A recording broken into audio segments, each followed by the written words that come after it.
Nous avons un accord avec l'Ukraine pour les minerais dont nous avons besoin. Nous aimerions également remercier les habitants des Pays-Bas. Ce sont des gens formidables, un endroit formidable. Et merci aux alliés de l'OTAN pour ce formidable sommet. Nous venons de recevoir une lettre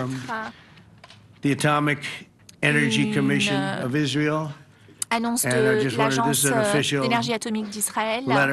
C'est une lettre officielle très sérieuse. Les frappes dévastatrices à l'encontre de Fordo ont réduit les installations d'enrichissement de l'uranium complètement inutilisables et ça détruit la capacité de l'Iran. Pendant des années, l'Iran ne pourra pas développer des armes. Cela pourrait continuer de manière indéfinie si l'Iran n'a pas accès à des matériaux nucléaires, ce qui sera le cas. Ils n'y ont pas accès. Donc je souhaite remercier ces gens-là. Donc vous savez que nous avons eu de gros problèmes avec CNN qui racontent n'importe quoi. En fait, ils sont tellement nuls, personne ne les regarde. Eux ont dit que ça ne s'était pas passé comme cela. Et le New York Times aussi qui a publié un article disant bon, bah, les installations ont été touchées, mais pas tant que ça. Donc je souhaite remercier ces gens-là. Donc, vous savez que nous avons eu de gros problèmes avec CNN qui racontent n'importe quoi. En fait, ils sont tellement nuls, personne ne les regarde. Eux ont dit que ça ne s'était pas passé comme cela. Et le New York Times aussi qui a publié un article disant bon, bah, les installations ont été touchées, mais pas tant que ça.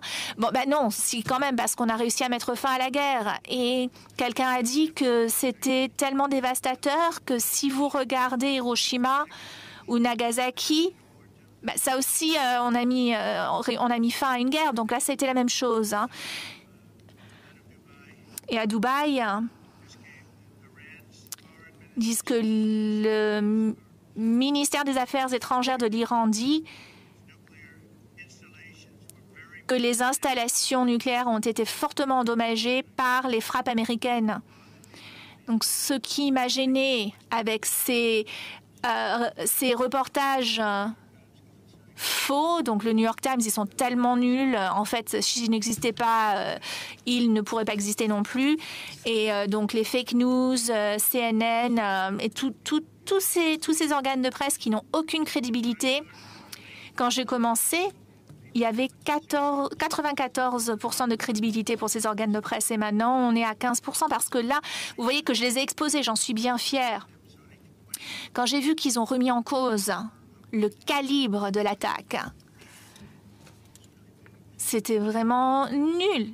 Non, c'était une oblitération complète. Vous ne pouvez pas accéder au tunnel de ces installations. Il n'y a aucun moyen de rentrer dans les installations. Tout s'est effondré. Et c'est très difficile de déplacer les matériaux nucléaires. Donc tout a été enseveli, on a agi très rapidement. Ils n'ont pas réussi à déplacer les choses parce qu'en fait, ça prend du temps et c'est difficile et c'est dangereux. Et ils savaient qu'on venait. Donc, en fait, je pense qu'il n'y avait personne dans les bunkers. Et on est les seuls à avoir ces missiles qui peuvent transpercer les bunkers. On est les seuls à avoir ce matériel-là. Et en fait, on ne peut pas oublier les sous-marins non plus. Les sous-marins pluriels qui se trouvent sur place, avec 30 roquettes qui ont été lancées, environ à 400 miles, donc 600 km à peu près. Donc très loin à partir de l'océan. Et on a tiré sur 30... On a tiré 30 missiles qui ont touché leur cible à quelques trentaines de centimètres.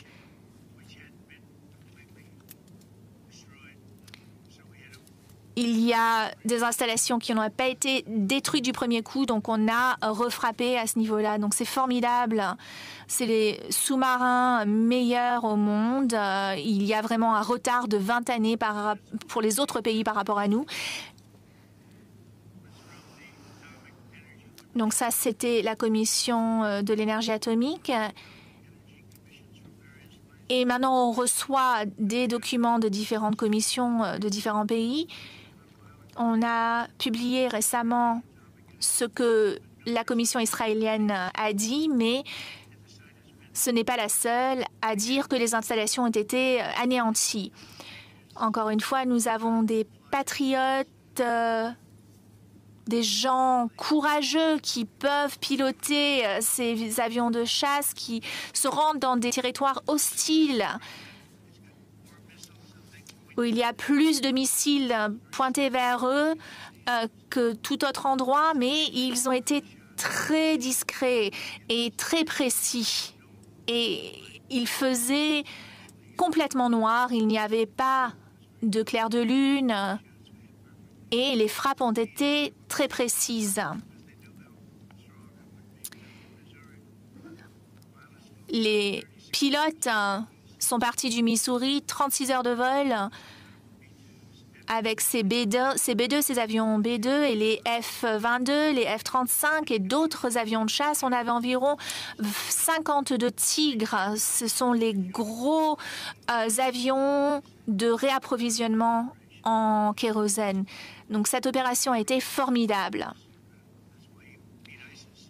C'est comme ça qu'on a réussi à, aussi en quelques semaines, vaincre Daesh. Je pensais que ce serait des mois qu'il nous faudrait, mais bon, c'était quelques semaines. Et je suis ravie de travailler avec mon chef d'état-major interarmée actuel. Aussi, on a réussi à vaincre Daesh très rapidement. Une grande victoire. Ensuite, on est arrivé ici. Je pense que la victoire a été aussi bonne ici. Mais c'est un projet qui va s'inscrire dans la durée pour la sûreté du monde, de l'Europe. Donc, on est passé des 2% à 5%. Et là, vraiment, on parle de 1000 milliards de dollars par an qui vont rentrer dans les caisses de la part de pays qui ne contribuaient pas à la hauteur voulue.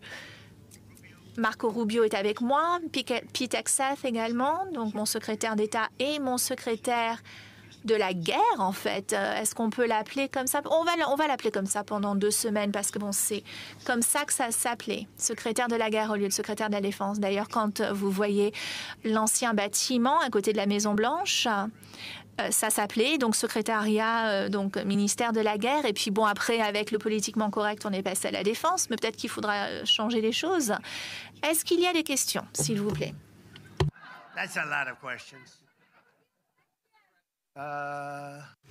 Ça fait beaucoup de questions. Vous n'êtes pas sympathique, mais qu'allez-vous me demander cette fois? Vous n'êtes pas du tout sympathique. Je le connais très bien, celui-là. Merci, Monsieur le Président. Merci d'avoir pris le temps de nous répondre. Vous dites que vous pensez que le conflit entre Israël et l'Iran est terminé. Qu'est-ce qui vous rend aussi confiant? Parce que je sais que les 2 pays sont épuisés. Ils ont lutté extrêmement dur l'un contre l'autre et ils étaient contents de rentrer chez eux et d'arrêter. Peut-être que cela pourra recommencer, peut-être bientôt, peut-être pas. Comme vous le savez, l'Iran a violé quelque peu le cessez-le-feu. Et ce matin-là, ils ont fait sortir 52 avions et je leur ai dit arrêtez tout, retournez d'où vous venez. Donc, les 2 pays ont une lutte sans merci et je pense que j'espère que vous pourrez obtenir des pilotes comme les nôtres. Ce sont les meilleurs. Attendez un instant. J'espère que vous pourrez honorer ces pilotes pour tout le travail qu'ils ont fait, une frappe chirurgicale qui n'a fait aucune victime. J'espère qu'Israël va retourner à ses affaires et que l'Iran va pouvoir recommencer sa vie. Peut-être que l'Iran va pouvoir recommencer à vendre son pétrole. Et vu que sa situation en matière nucléaire est maintenant celle qu'elle était il y a 20 ans, eh bien, je ne serai peut-être plus là à ce moment-là, mais on verra.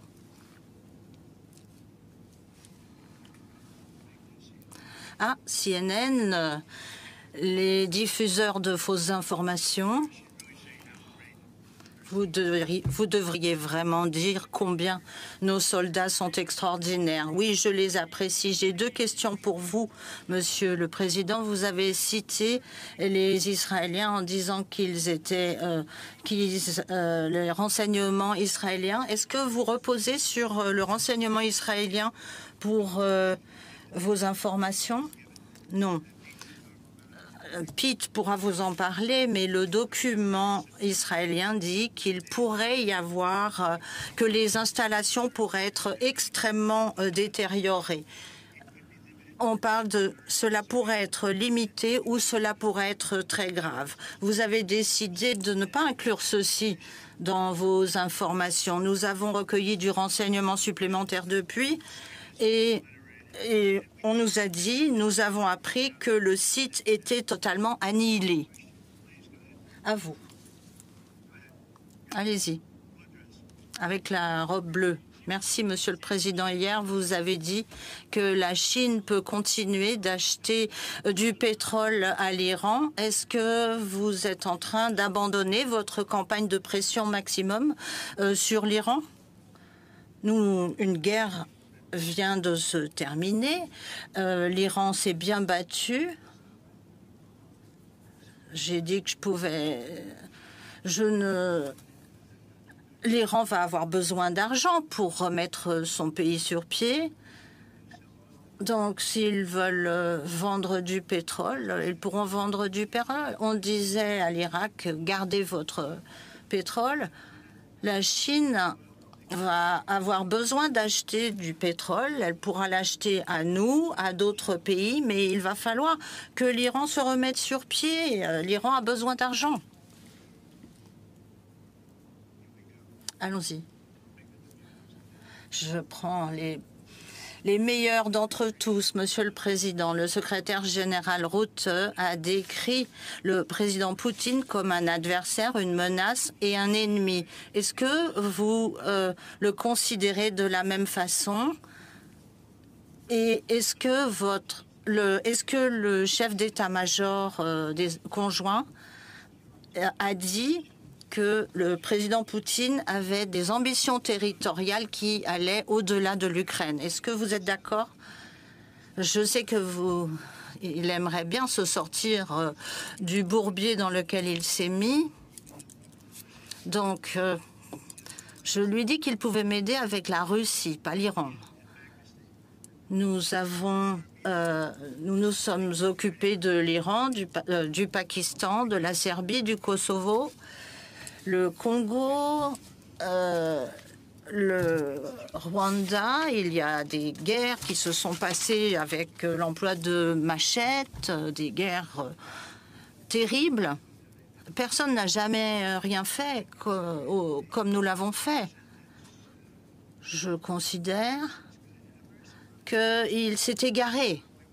Je pensais que nous aurions réglé cette question assez facilement, mais il m'a appelé, il a dit qu'il est proche de l'Iran, qu'il aimerait nous aider, et je lui ai dit non, non, non, nous allons régler la question avec la Russie. Monsieur le Président, merci. Vous avez clairement dit quelle était votre position au sujet de ce qu'il s'est passé en Iran. Est-ce qu'il y a, vous avez la moindre idée de ce que l'Iran compte faire?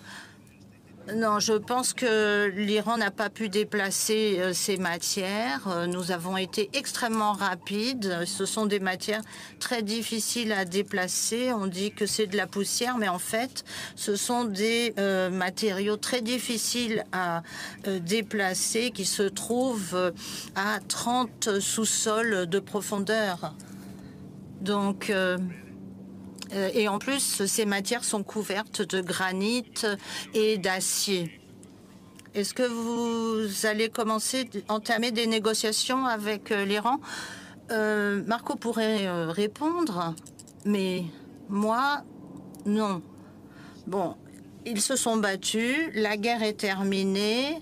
je pourrais leur demander une déclaration selon laquelle ils ne vont pas construire de bombes nucléaires, mais en tout cas, je ne pense pas qu'ils vont le faire pour l'instant.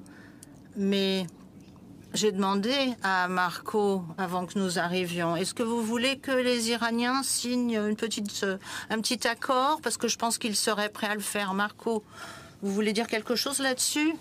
Monsieur le Président, je pense que le président Trump a montré sa bonne volonté, a rencontré quiconque souhaitait discuter de paix. Pour la paix, nous souhaitons avoir des relations pacifiques avec tous les pays du monde. Donc tout ceci dépendra de la bonne volonté de l'Iran à œuvrer pour la paix, mais directement avec les États-Unis, pas par l'intermédiaire d'un pays tiers. Je ne connais aucun président dans notre histoire moderne qui se soit battu autant pour la paix que le président Trump.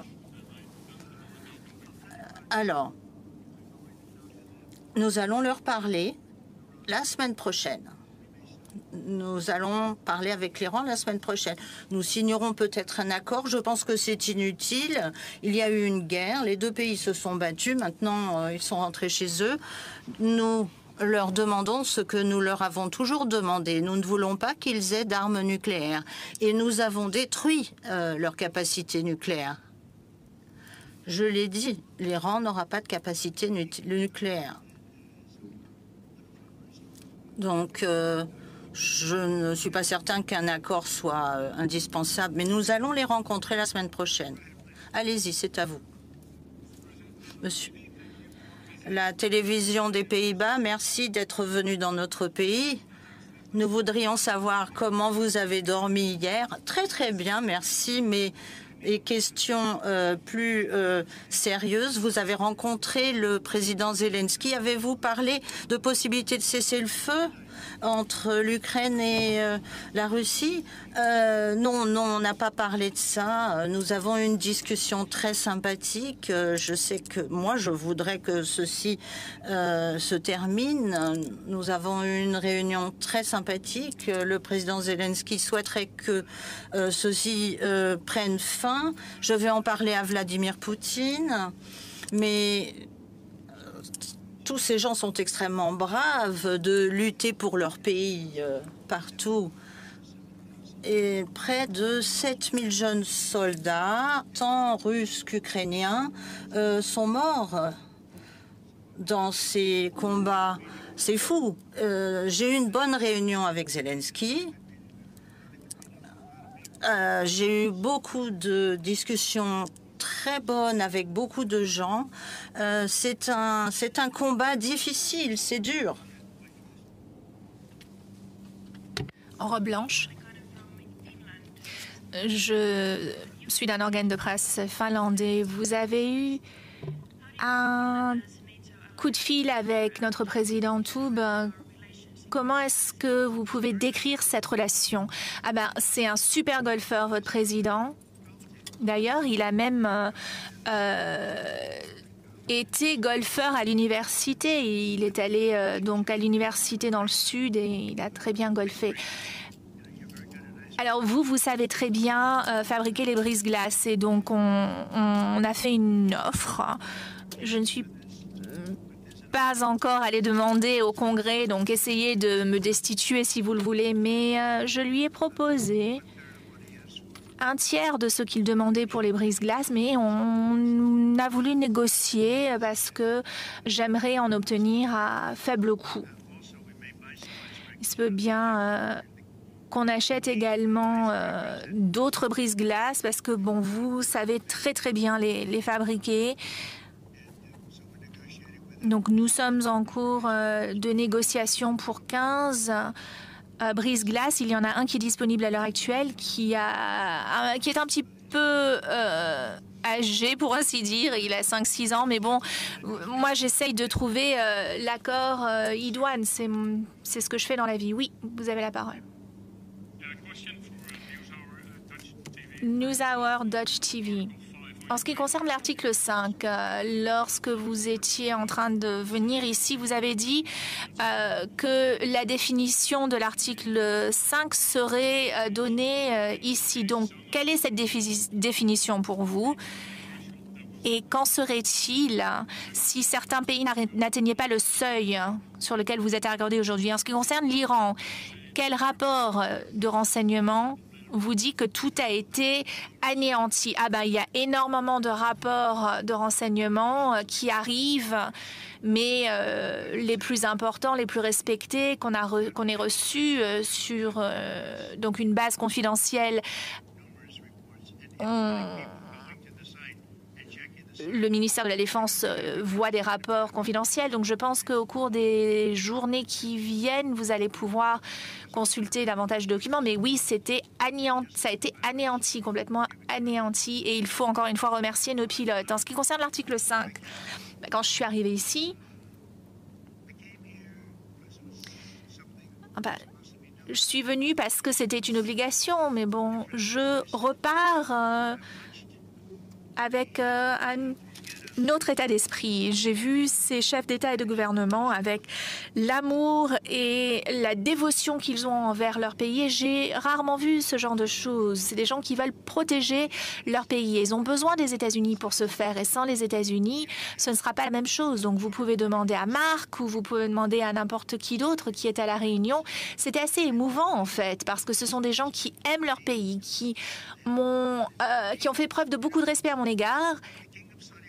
Et le roi d'Arabie Saoudite, lorsque j'ai été au Moyen-Orient récemment, et j'étais au Qatar aussi, pour une autre raison, on n'a pas été ciblé par des tirs. Donc bon, j'étais au Qatar et j'ai rencontré différents dirigeants de la région et nous sommes revenus avec 5 000 milliards de contrats. Et donc, les États-Unis, c'est l'endroit où tout le monde veut être, tout le monde veut participer à ce qui se passe chez nous.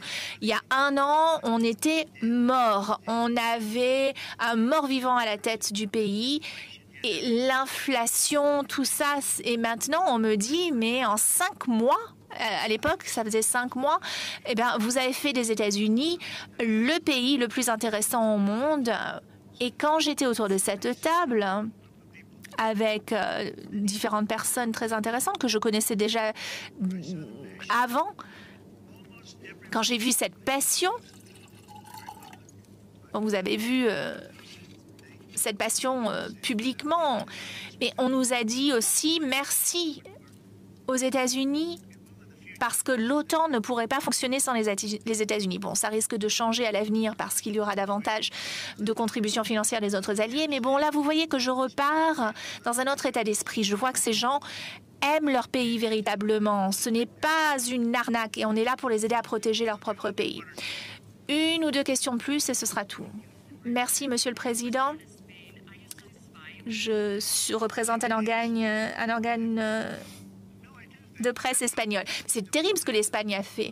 C'est le seul pays qui a refusé d'aller au-delà des 2%.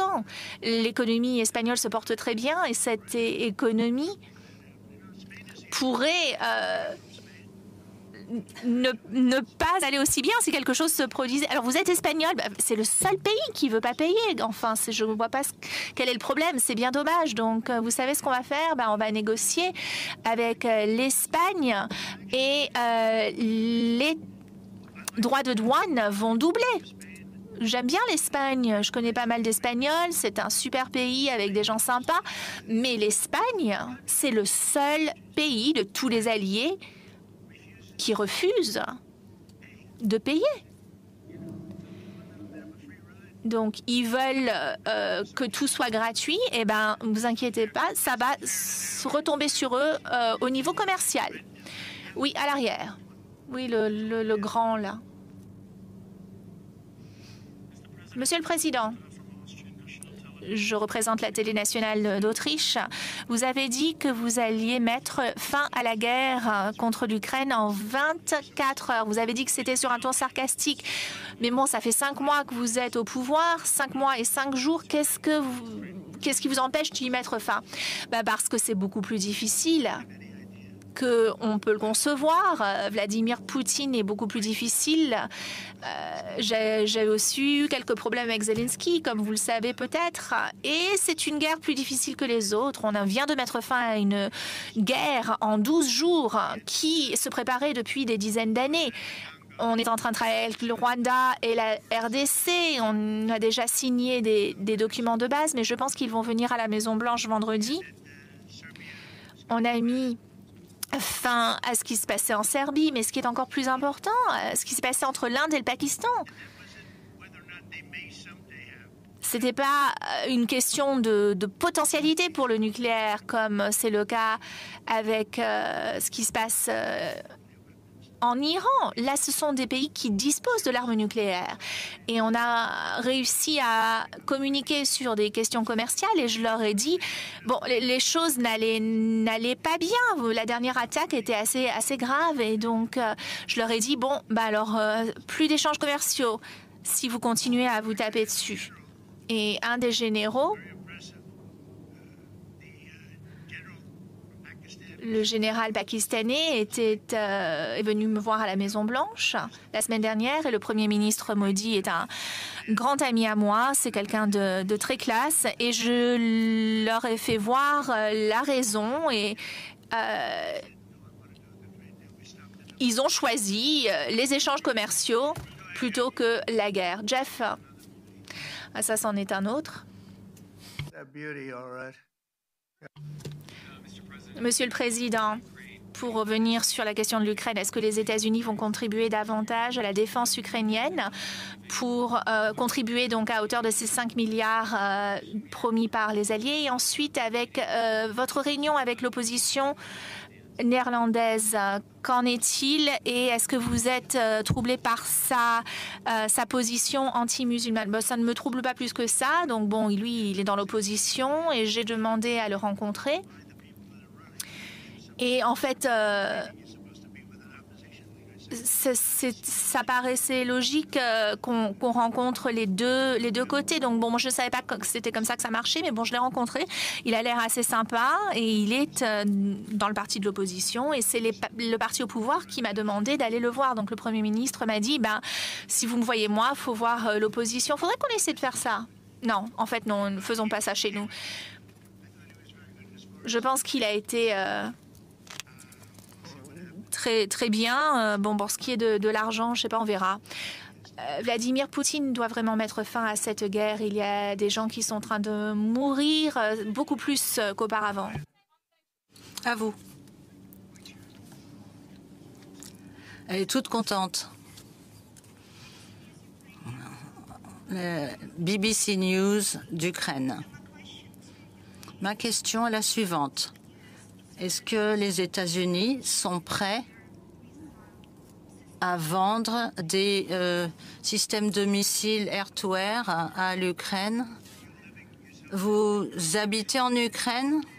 Mon ami s'y trouve, mon mari s'y trouve. C'est incroyable. Moi, je suis à Varsovie avec mes enfants. Est-ce que votre mari est un soldat? Oui. Il est là-bas? Oui. Ah, j'habite à Varsovie. Et vous êtes reporter. Très bien. Je vais vous dire. Ils souhaitent avoir les missiles antimissiles, comme ils les appellent, les missiles patriotes. Nous allons voir si nous pouvons leur en trouver. Ils sont très difficiles à obtenir. Nous les vendons à Israël et ils sont 100% efficaces. Et c'est vrai que l'Ukraine souhaite disposer de ces missiles antimissiles ardemment. Et je comprends que ceci vous préoccupe. Vous direz bonjour à votre mari de ma part. Merci.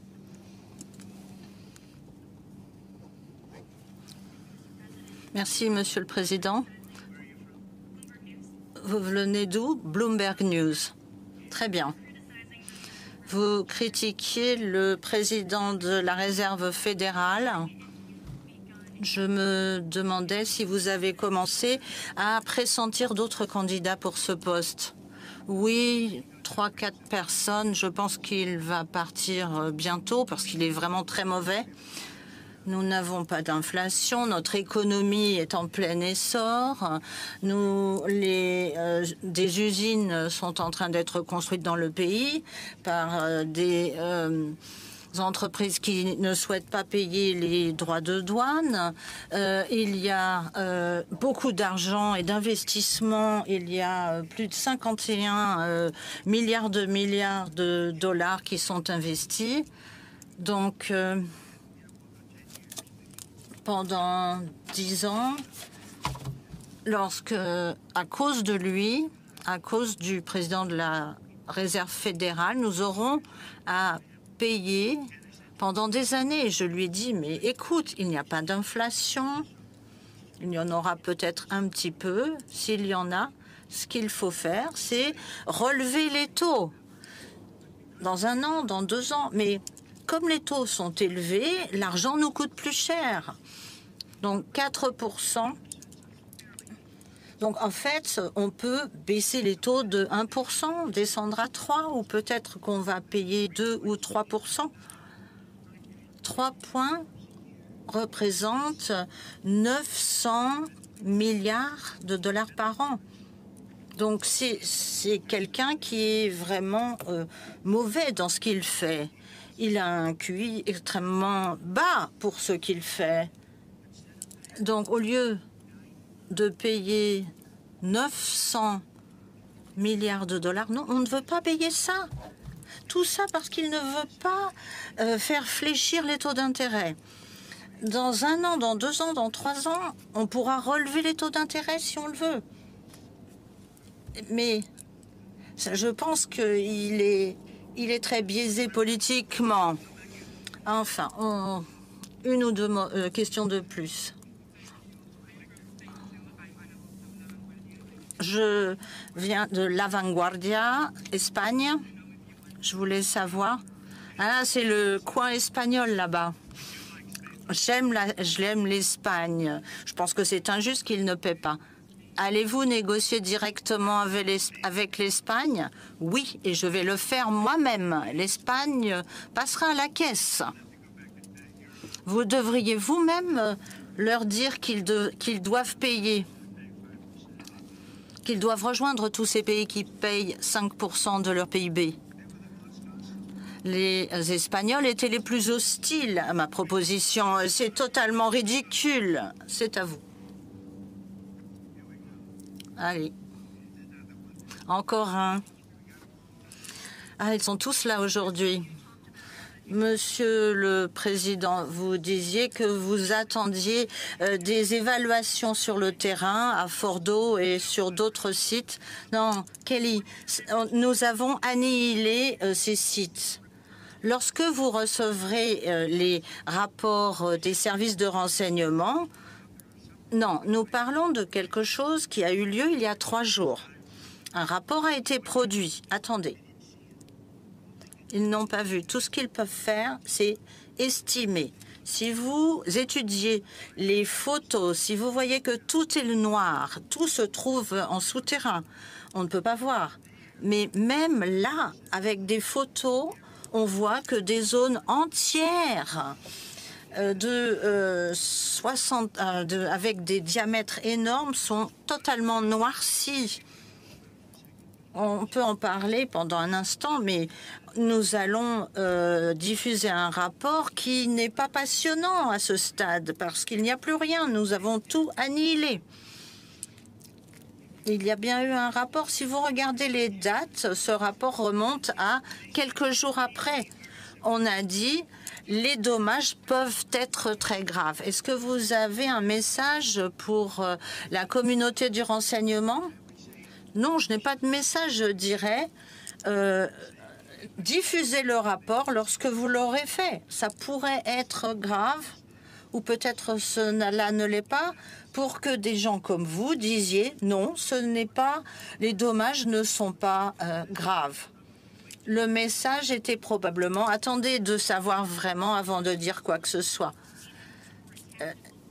Est-ce que vous avez eu une réunion avec le président Zelensky pour une raison tactique? Oui, monsieur le secrétaire d'État, il y a une raison pour laquelle le président dénonce les fake news pour ce qu'elles sont. Ce sont des militaires qui sont dotés d'un courage immense, qui ont volé pendant 36 heures pour s'attaquer à un programme nucléaire. Et l'instinct de CNN, l'instinct du New York Times est de chercher à trouver une façon de présenter les choses pour leur intérêt politique afin de noircir le président. Ces médias ne veulent pas savoir ce que pense le monde. Ils veulent simplement donner des informations en se fondant sur des fuites. Et ils ne communiquent que la partie de ces fuites qui les intéresse. Il y a un rapport préliminaire. Donc c'est un rapport préliminaire, c'est tout. Le taux de confiance de ce rapport est très faible parce que toutes les informations concernant ce qui a été bombardé par des bombes extrêmement puissantes est totalement enterré sous la terre. Si vous voulez estimer ce qu'il s'est passé à Fordo, il faut prendre des grosses pelleteuses et il faut aller creuser très profond parce qu'il n'y a plus rien. Et donc, il y a des gens qui disent oui, peut-être que les dommages sont seulement modérés, moyens. Or, ceux qui ont lâché ces bombes savent exactement ce qu'il s'est passé. Et c'est d'ailleurs pour cette raison que l'Iran est venu tout de suite négocier, parce que l'Iran ne s'imaginait pas que les dommages pourraient être aussi considérables, et ceci grâce au leader à notre leader. Le rapport a dit ce qu'il a dit, que les dommages étaient graves, mais il n'aurait pas fallu diffuser ce rapport avant de savoir vraiment ce qu'il s'était passé. Vous savez, vous devriez être fiers, surtout vous, de ces pilotes. Et vous ne devriez pas